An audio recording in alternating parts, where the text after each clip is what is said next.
Please channel को लाइक करें, comment करें, सब्सक्राइब करें।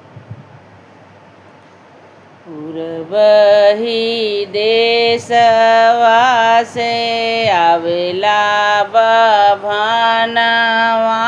हो, अथवा हरदिया लिहले गाँठ, अथवा हरदिया लिहले गाँठ। बैठल बभना हो, चंदन पीढ़िया हो, कहनाई हर कुशलात, कहनाई हर कुशलात। तुहरे नैहरवा बेटी क्षमा कुशलतिया हो, तुहरे जे भैया कबिया, तुहरे नैहरवा बेटी क्षमा कुशलतिया हो, तुहरे जे भैया कबिया। भैया कहर दीमो अचरे छिपइबो हो, घर में देवरवा कबिया। भैया कहर दीमो अचरे छिपइबो हो, घर में देवरवा कबिया। मचिया ही बैठली सासु बढ़ई तीनी, सुना सासु अरज हमार, सुना सासु अरज हमार।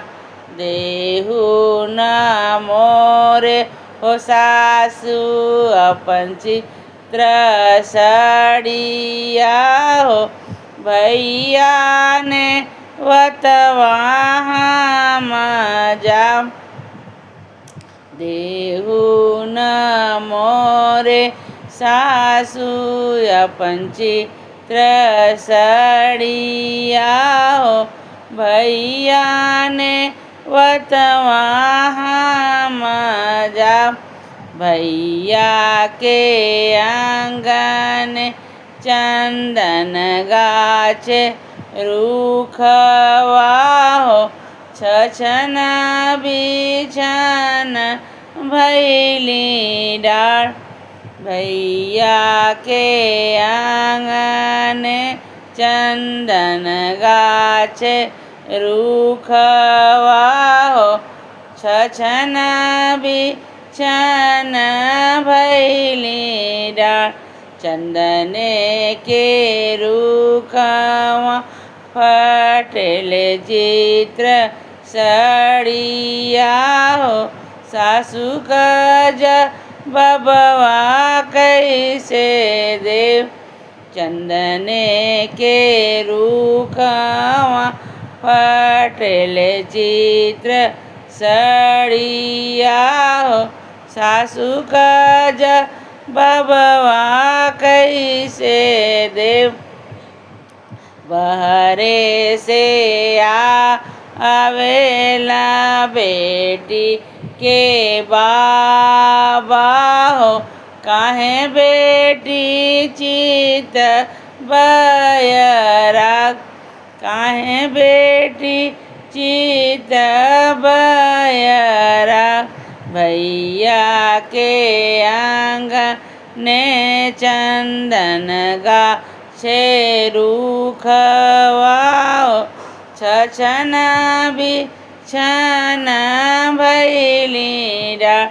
भैया के आंगन चंदन गाछे रूखवा हो, छछन बिछन भैली डार। चंदन के रूखवा फटेले चित्र सड़िया हो सासु कज बबवा कैसे देव चंदने के रूख वहाँ फटेले चित्र सड़िया हो सासु कज बबवा कैसे देव जिन बेटी ऊन मूल जिन बेटी धूमिल जिन बेटी चित बयरा जिन बेटी ऊन मूल जिन बेटी धूमिल जिन बेटी चित बयरा अपने मो बेटी के अस साज सजबो जसरे गावनवा दोंगे जाय जसरे गावनवा दोंगे जा। प्लीज़ सपोर्ट कीजिए, सब्सक्राइब कीजिए, लाइक कीजिए।